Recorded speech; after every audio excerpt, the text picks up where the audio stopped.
Om Shanti. Good morning. साकार मुरली 29 अप्रैल 2021।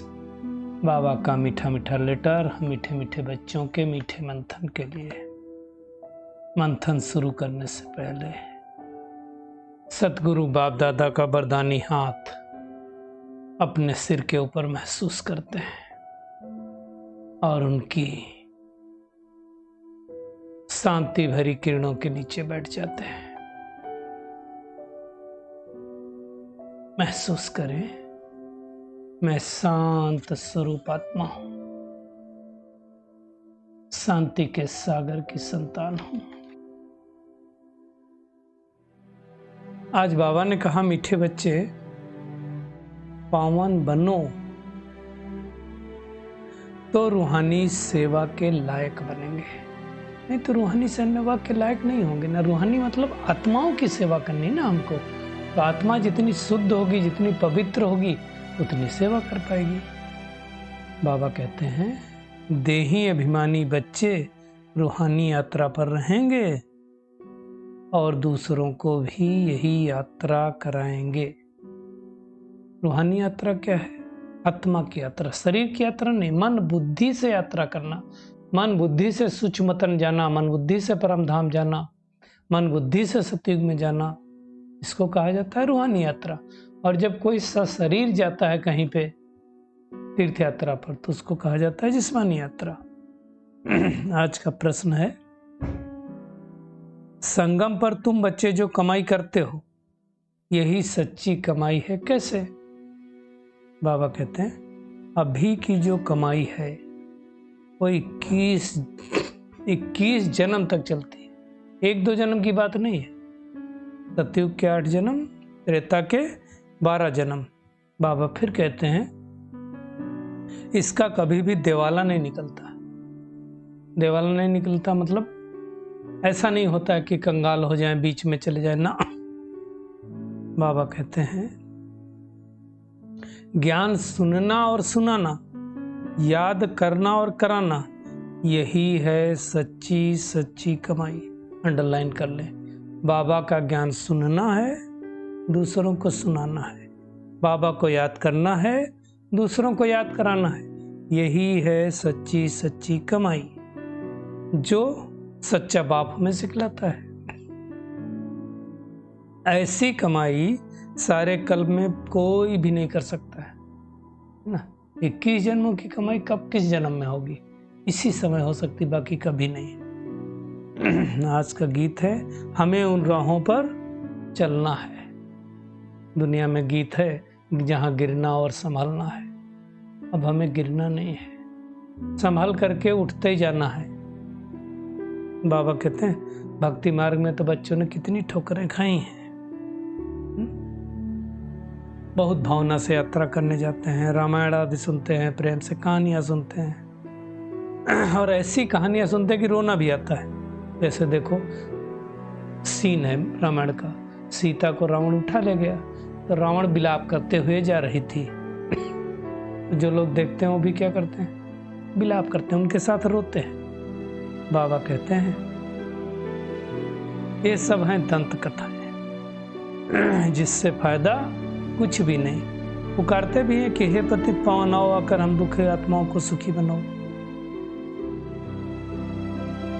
परंतु ये नहीं समझते हैं कि आत्मा दुखी होती है। क्यों? क्योंकि वो तो सोचते हैं आत्मा तो निर्लेप है, दुखी तो शरीर होता है।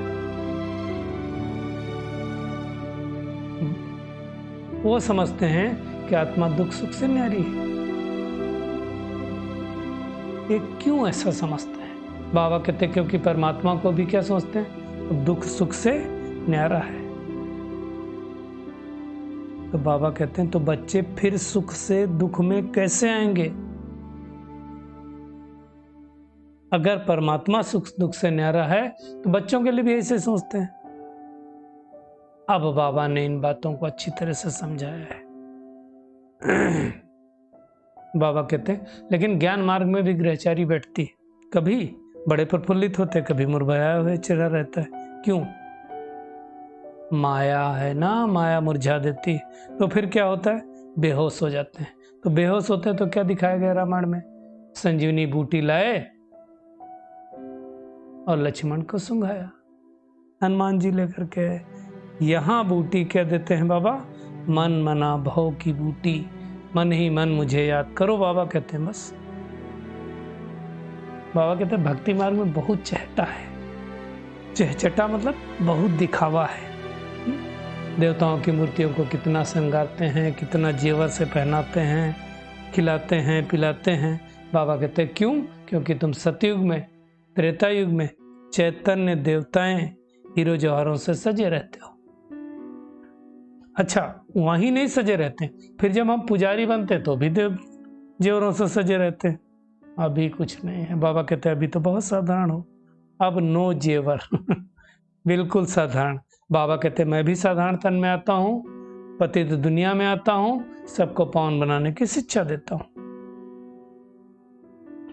अब हम समझ गए बच्चे कि बरोबर हम सतयुग में थे तो पावन थे, है ना। कितने खूबसूरत होते हैं सतयुग के लोग, कितना श्रृंगार रहता है। हीरों के बड़े बड़े हार, लक्ष्मी नारायण को देखो ना चित्र में क्या क्या पहने हुए। वहां की सारी चीजें फर्स्ट क्लास, और यहाँ की सारी चीजें अच्छी नहीं। बाबा कहते हैं वहां की गौएं भी कितनी अच्छी होती है, यहाँ देखो।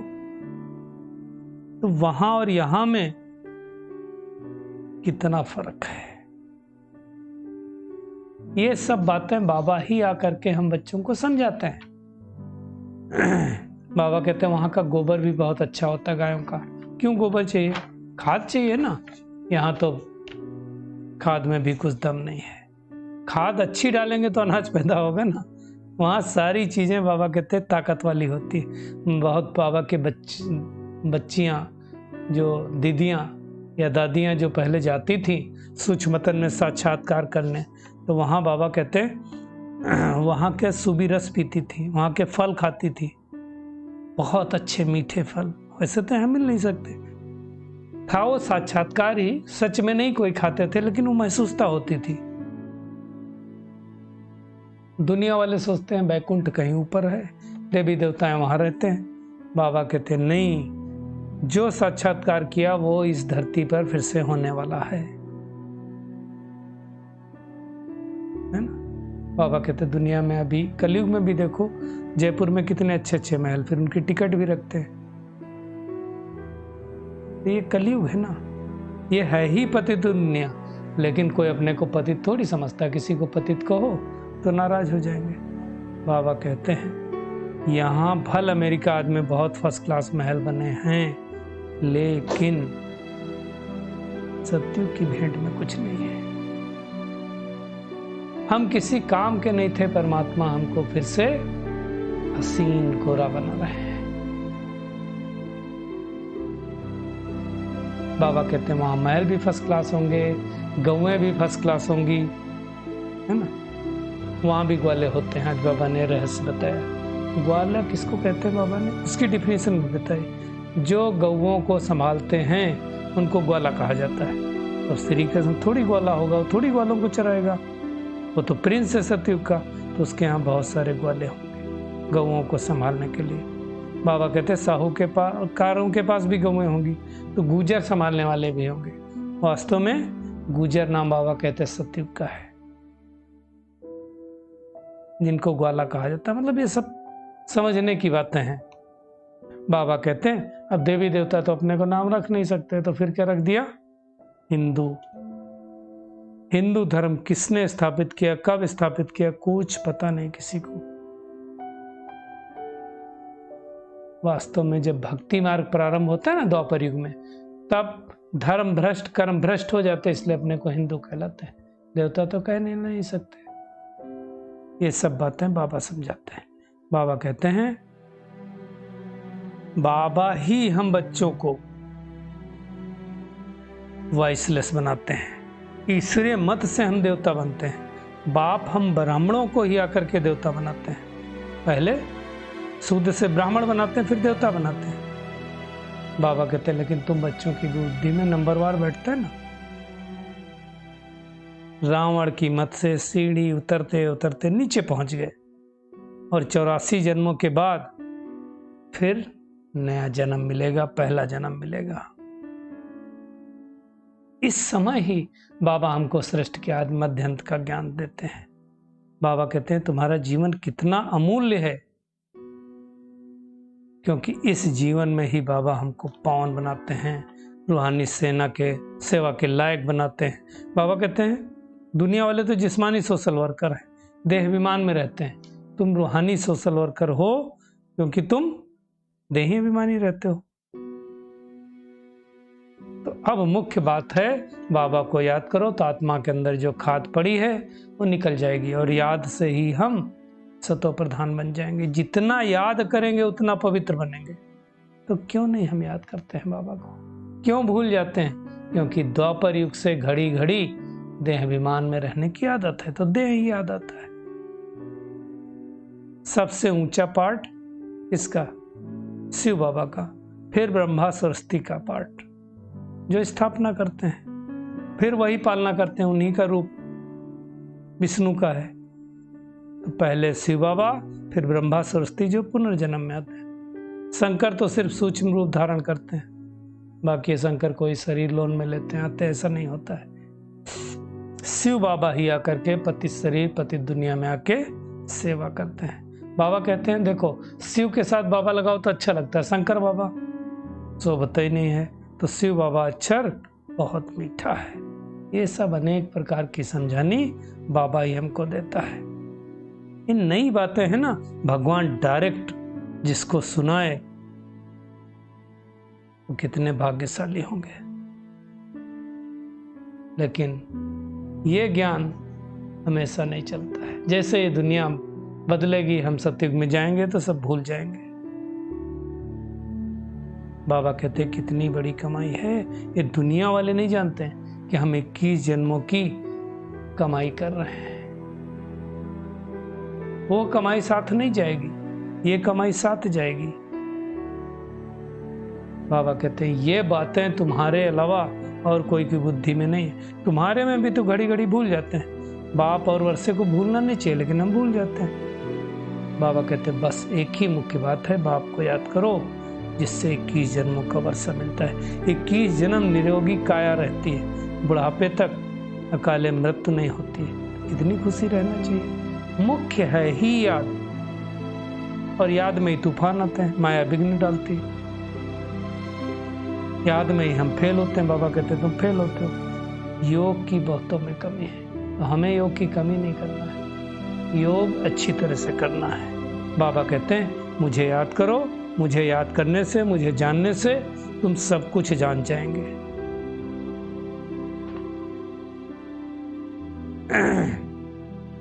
योग में मजबूत रहना चाहिए, जितना हो सके योग में मजबूत रहो।